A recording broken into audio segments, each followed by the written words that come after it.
करने को लेकर इस वक्त की सबसे बड़ी खबर, दिल्ली विधानसभा भंग करने की मंजूरी कैबिनेट ने दे दी है। अब सवाल यह है कि कब पीएम आवास पर कैबिनेट की बैठक में यह फैसला हुआ है। सवाल यह है कि दिल्ली में चुनाव, राष्ट्रपति ने कैबिनेट को भेजा था प्रस्ताव, एलजी ने राष्ट्रपति से की थी सिफारिश।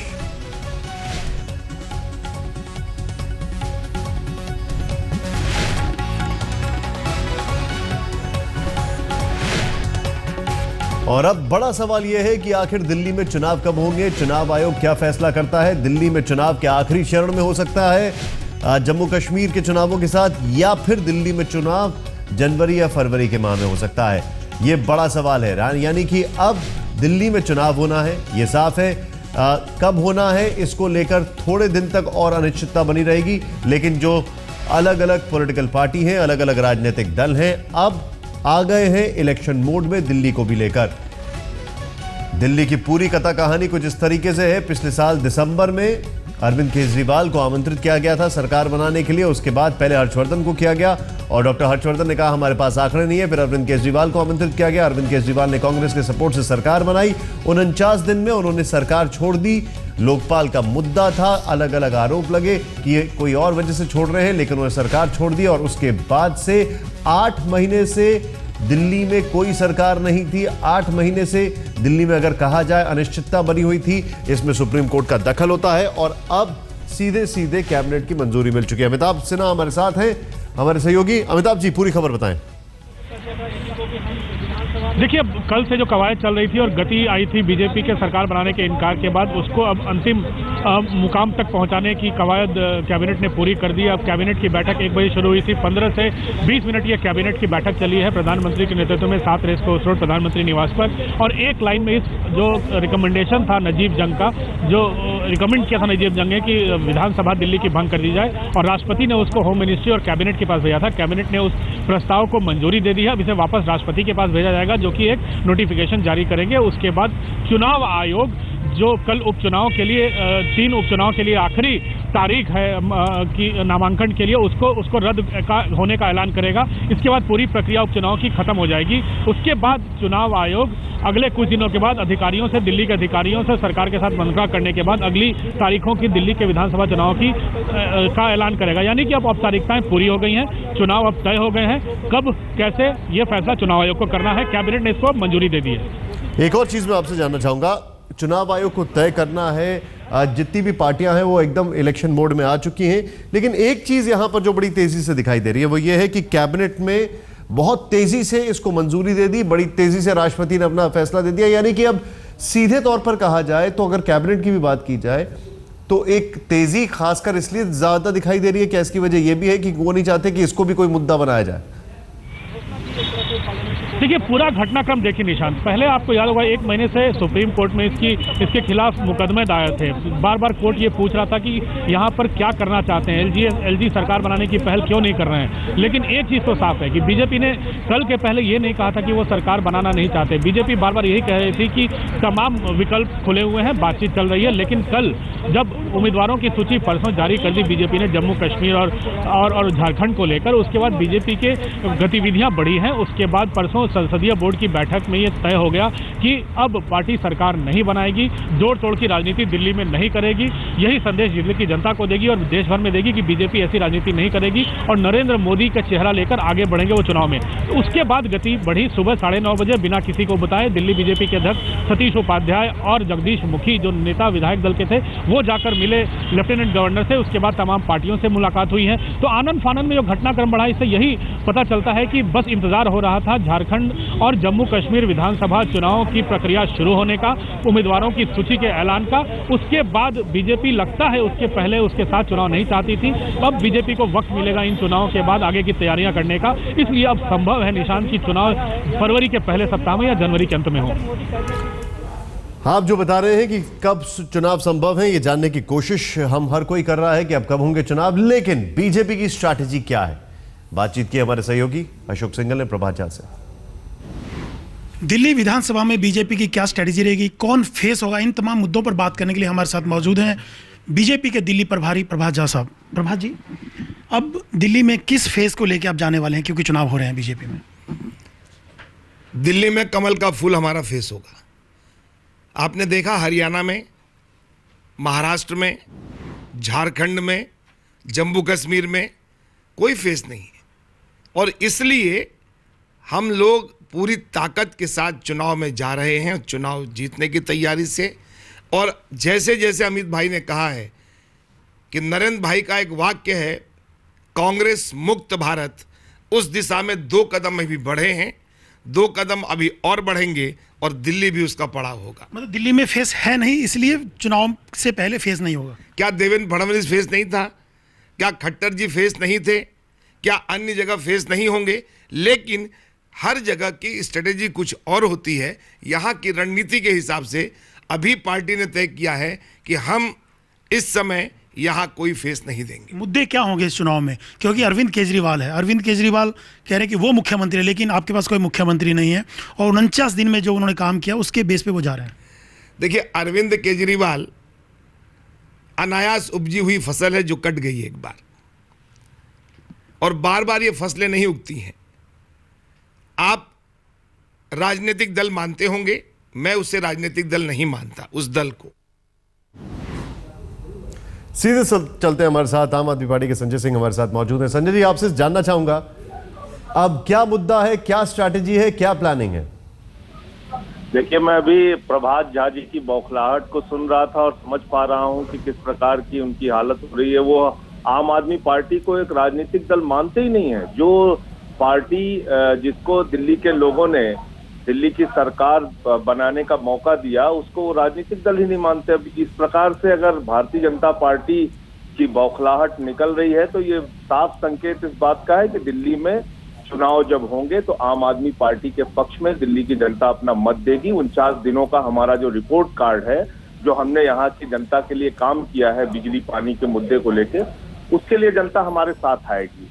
दिल्ली में अभी वो कह रहे थे कि हमारे पास कोई चेहरा नहीं है। जब मध्य प्रदेश में जाते हैं तो शिवराज सिंह उनका चेहरा होता है, जब छत्तीसगढ़ में जाते हैं शायद तो आपने मेरा उनका सवाल चेहरा सुना होता नहीं। है। मैंने आपसे पूछा आपका मुद्दा, स्ट्रैटेजी, एजेंडा क्या होगा? नहीं, आप उनकी बातें जो सुन रहा था मैं, उसका भी जवाब दे लेने दीजिए। जब वो राजस्थान में जाते हैं तो वसुंधरा राजे उनका चेहरा होती हैं, लोकसभा में जाते हैं तो मोदी जी को लेके जाते हैं। दिल्ली में उनके पास कोई नेतृत्व है ही नहीं है।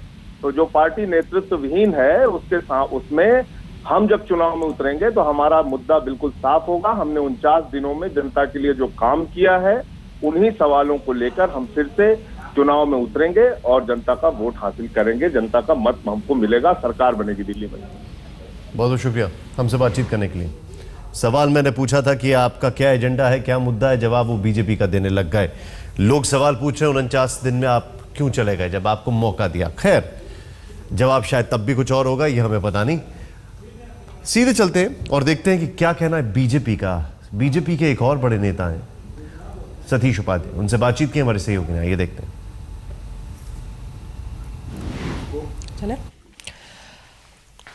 बीजेपी में उत्साह है इस बात को लेकर कि अब चुनाव में पार्टी जा रही है और क्या मोदी लहर का फायदा पार्टी उठा पाएगी। हमारे साथ हैं बीजेपी के दिल्ली प्रदेश अध्यक्ष सतीश उपाध्याय। सतीश जी, बीजेपी में उत्साह है चुनावों को लेकर, क्योंकि पार्टी में जो 2 धड़े थे, पहले मान रहे थे कि क्या जोड़ तोड़ की सरकार बनाए, लेकिन वो तो आप लोग नहीं माने, तो अब क्या रणनीति है? नहीं, देखिए, हमने शुरू से इस बात को कहा था कि हम किसी भी तरह की जोड़ तोड़ की सरकार नहीं बनाएंगे, हम किसी भी तरह की खरीद फरोख्त नहीं करेंगे। हम पर तरह तरह के अनर्गल आरोप, ख़ास करके केजरीवाल और केजरीवाल साहब ज़्यादा कांग्रेस ने लगाए थे कि हम 50 करोड़ में 20 करोड़ में ये कर रहे हैं, वो कर रहे हैं। रोज़ ट्वीट करना, झूठे ट्वीट करना, दिल्ली की जनता को भ्रम में जानना, इस तरह की स्थिति उन्होंने बार बार कही है और दिल्ली की जनता ये अच्छे से जानती है और पार्टी को इसमें कुछ करना नहीं था। और अब एक फैसला है, पार्टी चुनाव में जाएगी। चुनाव में जाकर के हम निश्चित रूप से जो एक शानदार जिस तरह से जीत हरियाणा और महाराष्ट्र में मिली है, पार्टी दिल्ली में भी वही करेगी। पिछली बार जब दिल्ली के चुनाव हुए थे तब में और अब में फ़र्क यह है कि दिल्ली की 7 लोकसभा की सीटों पर इस वक्त बीजेपी का कब्जा है। आपको लगता है ये एक आपके लिए मनोबल बढ़ाने की वजह रहेगी, या फिर कि आपको लगता है अब मोदी की लहर का फ़ायदा मिलेगा? नहीं, देखिए, निश्चित रूप से हमारे 7 MPs जीते हैं, पार्लियामेंट 7 हमारे पास हैं, तो निश्चित रूप से हमारे लिए विश्वास की बात है ही। और इसमें मोदी जी की जो बात है वो तो कहने का सवाल ही नहीं है। मोदी जी का असर दिल्ली में क्यों नहीं होगा। और मोदी जी देश के प्रधानमंत्री हैं, जिस तरीके से देश के लिए वो काम कर रहे हैं, जिस तरह से जो उन्होंने कहा है उन वायदों को पूरा कर रहे हैं, जिस तरीके से सरकार में प्रगति हो रही है, जिस तरह से लोगों का विश्वास बढ़ा है, तो निश्चित रूप से मोदी जी का लाभ तो इसमें कोई ऐसी कोई बात ही नहीं है। आप होना ही होना है। लेकिन चुनौती किसे मानते हैं आप इस वक्त दिल्ली के चुनाव में? हमारे लिए सभी विपक्षी बराबर हैं, इसलिए हम किसी को कम ज़्यादा मानने की हमें ज़रूरत नहीं है कि कोई कम है कोई ज़्यादा है। मेरे लिए सब बराबर हैं।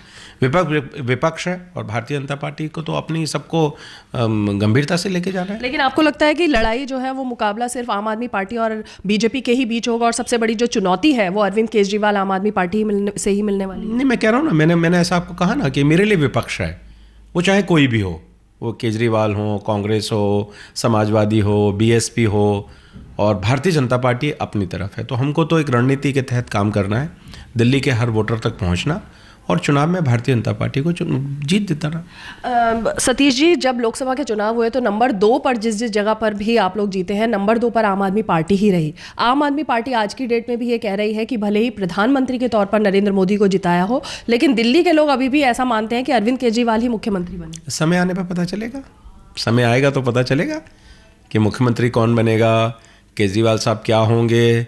समय आने पर तो पहले प्रधानमंत्री भी बन रहे थे, 100 सीटें भी लेकर आ रहे थे और बनारस भी जीत रहे थे और 416 सीटों पर जमानत जब्त उनकी हुई। तो वक्त बताएगा ये तो। इसमें कोई लंबे बड़े वायदे हम करें, केजरीवाल साहब कुछ भी कह सकते हैं, वो तो 65 सीटों की बात कर सकते हैं, 70 की भी कर सकते हैं, वो कुछ भी कह सकते हैं। दिल्ली में भ्रम फैलाने के लिए उनकी आदत है।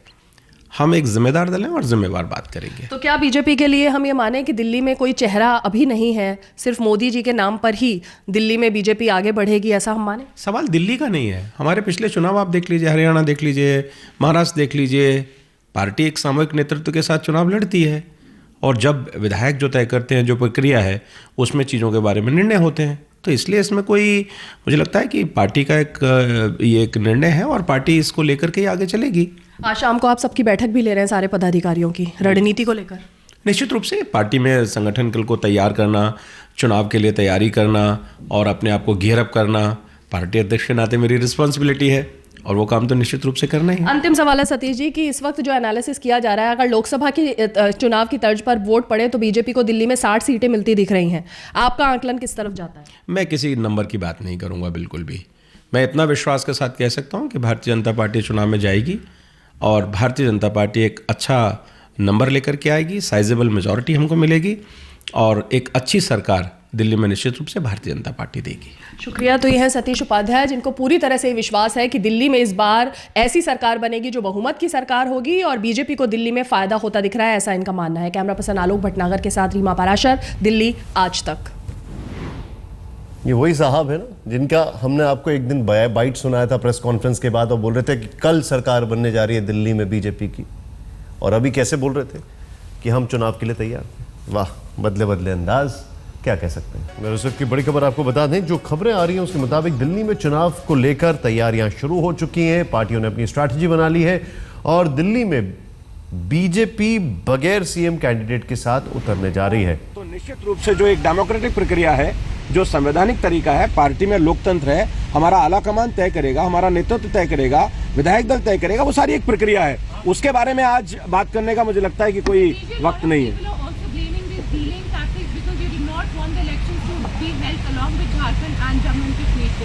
नहीं, इसमें हमारा तो कुछ है ही नहीं, इलेक्शन कमीशन को कराना है। हमसे जब लेफ्टिनेंट गवर्नर ने कहा, फिर मैं आपको इलेक्ट्रॉनिक मीडिया को खास करके मैं कह रहा हूं, जो 3 महीने पहले मैंने कहा था, मेरे स्टैंड में 30 सेकंड का भी चेंज नहीं है। If I am saying 30 second means एक फ्रेम का भी चेंज नहीं है। जो हमने कहा कि लेफ्टिनेंट गवर्नर हमसे कहेंगे, हम उस पर अपनी प्रतिक्रिया देंगे कि हम बना सकते हैं कि नहीं बना सकते, और हमने 1 घंटे के अंदर बता दिया। अब इसमें उन्होंने तुरंत डिसॉल्व हो गई और चुनाव में हम जा रहे हैं। सर 30 सेकंड 9 महीने पहले भी तो 70 की तब भी नहीं बना सकते थे ना, आज बना सकते थे डिसॉल्व होने से पहले? नहीं, सवाल ये है ही नहीं इस चीज का। जब जो चीज जिस चीज का निर्णय आज उन्होंने लिया है और इसलिए आज हम चुनाव में जा रहे हैं। बहुत बहुत धन्यवाद, थैंक यू। 30 सेकेंड फ्रेम के मामले में थोड़ा गड़बड़ हो गए, टेक्निकल नॉलेज कमजोर है, लेकिन वो तो हमने भी खबर दिखाई थी जब ये बोल रहे थे कि कल सरकार बनाने जा रहे हैं।